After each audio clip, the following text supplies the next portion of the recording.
നമസ്കാരം. കേരളത്തിലെ റോഡുകളിൽ AI ക്യാമറകൾ വന്നതോടെ ട്രാഫിക് നിയമലംഘനങ്ങൾ കണ്ടുപിടിക്കുന്നത് കൃത്യമായിട്ടുണ്ട് എന്നത് വളരെ സത്യമാണ്. റോഡിന്റെ അരികിൽ ക്യാമറ ഉള്ളതുകൊണ്ട് പലരും നിയമലംഘനങ്ങൾ നടത്താൻ ഇപ്പോൾ മുതിരാറില്ല എന്നതും മറ്റൊരു സത്യമാണ്.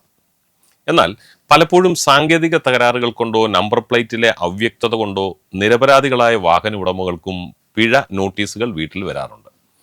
ഒരുപക്ഷെ എന്നെ കേൾക്കുന്ന നിങ്ങളിൽ ചിലർക്ക് അത്തരത്തിലുള്ള അനുഭവങ്ങൾ ഉണ്ടായിട്ടുണ്ടാവും അല്ലേ? ഞാനൊന്ന് ചോദിക്കട്ടെ, നിങ്ങൾ ചെയ്യാത്ത തെറ്റിന് പിഴ അടയ്ക്കേണ്ട കാര്യമുണ്ടോ? ഒരിക്കലുമില്ല. തെറ്റായ പിഴകൾ ചോദ്യം ചെയ്യാൻ നിങ്ങൾക്ക് നിയമപരമായ അവകാശം ഉണ്ട്.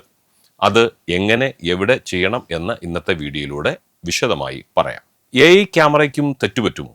എന്തുകൊണ്ടാണ് ഇത്തരം പിഴവുകൾ സംഭവിക്കുന്നത്? സാധാരണക്കാർ ചോദിക്കുന്ന ചോദ്യമാണ്. അതിനൊരു ഉത്തരം പറയാം. പ്രധാനമായും OCR എന്നൊരു സാങ്കേതിക വിദ്യ ഉപയോഗിച്ചാണ് നമ്പർ പ്ലേറ്റ് ക്യാമറ വായിച്ചെടുക്കുന്നത്. അപ്പോൾ അക്ഷരങ്ങൾ മാറിപ്പോകുന്നത് ഒരു കാരണമാണ്. ഉദാഹരണത്തിന് M എന്നതിന് പകരം N എന്നോ O എന്നതിന് പകരം 8 എന്നോ സിസ്റ്റം തെറ്റായി രേഖപ്പെടുത്താൻ ഇടയുണ്ട്. കൂടാതെ മറ്റൊരാൾ നമ്മളുടെ നമ്പറിൽ തന്നെ രേഖപ്പെടുത്തിയിരിക്കുന്ന ഒരു വ്യാജ നമ്പർ പ്ലേറ്റ് ഉപയോഗിക്കുന്നത് മൂലവും നിങ്ങൾക്ക് നോട്ടീസ് ലഭിക്കാം. അത് ക്യാമറയുടെ കുറ്റമല്ല.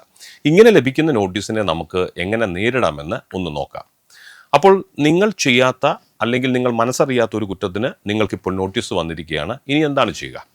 ആദ്യ നടപടിയായി ജില്ലാ എൻഫോഴ്സ്മെന്റ് ഓഫീസർക്ക് അപ്പീൽ നൽകാം. തെറ്റായ പിഴ നോട്ടീസ് നിങ്ങൾക്ക് ലഭിച്ചുവെങ്കിൽ നിങ്ങൾ ചെയ്യേണ്ട ആദ്യത്തെ കാര്യം അപ്പീൽ നൽകുക എന്നതാണ്. ഇതിനു പക്ഷേ ഒരു സമയപരിധിയുണ്ട്. പിഴ നോട്ടീസ് ലഭിച്ച് 14 ദിവസത്തിനുള്ളിൽ നിങ്ങൾ ആ അപ്പീൽ സമർപ്പിച്ചിരിക്കണം. ഇനി അപ്പീൽ എവിടെയാണ് നൽകേണ്ടത് എന്ന് പറയാം. ഏതു ജില്ലയിലെ ക്യാമറയിലാണോ കുറ്റം രേഖപ്പെടുത്തിയത് ആ ജില്ലയിലെ എൻഫോഴ്സ്മെന്റ് RTOയ്ക്കാണ്, ആ ഓഫീസിലേക്കാണ് നിങ്ങൾ പരാതി നൽകേണ്ടത്. ഇനി അതെങ്ങനെയാണ് നൽകാൻ കഴിയുക എന്നതും സൂചിപ്പിക്കാം. നിലവിൽ നേരിട്ടോ അല്ലെങ്കിൽ തപാൽ മുഖേനയോ രേഖാമൂലമോ പരാതി നൽകാം. വരും ദിവസങ്ങളിൽ ഇത് പൂർണ്ണമായും ഓൺലൈൻ ആകുമെന്ന് സർക്കാർ വ്യക്തമാക്കിയിട്ടുണ്ട്. നിങ്ങളുടെ ഭാഗം ശരിയാണെന്ന് ബോധ്യപ്പെട്ടാൽ RTOയ്ക്ക് ആ പിഴ അപ്പോൾ തന്നെ സിസ്റ്റത്തിൽ നിന്നും ഡിലീറ്റ് ചെയ്യാൻ, റദ്ദാക്കാൻ അധികാരമുണ്ട്. അപ്പോൾ നിങ്ങൾക്കൊരു ആശ്വാസമായില്ലേ? ഇനി നിങ്ങൾക്ക് നേരിട്ട് ഓഫീസിൽ പോകാൻ കഴിയില്ലെങ്കിൽ ഓൺലൈനായും പരാതി നൽകാൻ കഴിയും. കേന്ദ്ര ഗതാഗത മന്ത്രാലയത്തിന്റെ പരിവാഹൻ വെബ്സൈറ്റിൽ പ്രവേശിച്ച് അതിൽ കംപ്ലൈന്റ് എന്ന ടാബ് തിരഞ്ഞെടുക്കുക. നിങ്ങളുടെ ചെല്ലാൻ നമ്പർ, പേര്, ഫോൺ നമ്പർ എന്നിവ നൽകി എന്താണ് പ്രശ്നം എന്നൊന്ന് വിശദമാക്കി പറയുക. തെളിവായി നിങ്ങളുടെ വാഹനത്തിന്റെ ഫോട്ടോയോ ഡാഷ് ക്യാം ദൃശ്യങ്ങളോ അപ്ലോഡ് ചെയ്യാൻ കഴിയും.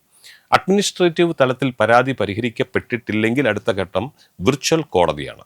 സാധാരണയായി 90 ദിവസത്തിനുള്ളിൽ പിഴ അടയ്ക്കാത്ത കേസുകൾ വിർച്വൽ കോടതിയിലേക്ക് നീങ്ങും. vcourts.gov.in എന്ന വെബ്സൈറ്റിൽ കയറി കേരളം എന്ന സംസ്ഥാനം സെലക്ട് ചെയ്യുക.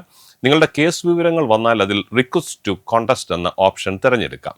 ഇങ്ങനെ ചെയ്യുമ്പോൾ കേസ് നിങ്ങളുടെ അടുത്തുള്ള മജിസ്ട്രേറ്റ് കോടതിയിലേക്ക് മാറുകയും അവിടെ നേരിട്ട് ഹാജരായി നിരപരാധിത്വം തെളിയിക്കാൻ അവസരം ലഭിക്കുകയും ചെയ്യും. പരാതി നൽകുമ്പോൾ നിങ്ങളുടെ കൈവശം ഈ രേഖകളൊക്കെ ഉണ്ടായിരിക്കണം. വാഹനത്തിന്റെ RC, ഡ്രൈവിംഗ് ലൈസൻസ്, ഇൻഷുറൻസ്, പുക പരിശോധന സർട്ടിഫിക്കറ്റ്, ലഭിച്ച ചെല്ലാൻ്റെ പകർപ്പ്. പ്രധാനമായത് നിങ്ങളുടെ നിരപരാധിത്വം തെളിയിക്കുന്ന തെളിവുകളാണ്.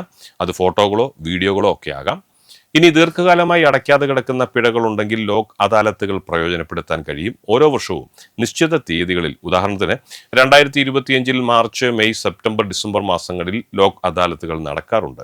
ഇവിടെ നിങ്ങളുടെ പിഴയിൽ 30 മുതൽ 70% വരെ ഇളവ് ലഭിക്കുവാനും സാധ്യതയുണ്ട്. അപ്പോൾ ഓർക്കുക, 15 ദിവസത്തിനുള്ളിൽ നോട്ടീസ് വന്നില്ലെങ്കിൽ പിഴ അടയ്ക്കേണ്ടതില്ല എന്നൊക്കെ ചിലർ ധരിച്ചു വെച്ചിട്ടുണ്ട്. അങ്ങനെയുള്ള ചില പ്രചരണങ്ങളും വ്യാപകമായി നടക്കുന്നുണ്ട്. ഇത് തെറ്റായ ഒരു ധാരണയാണ്.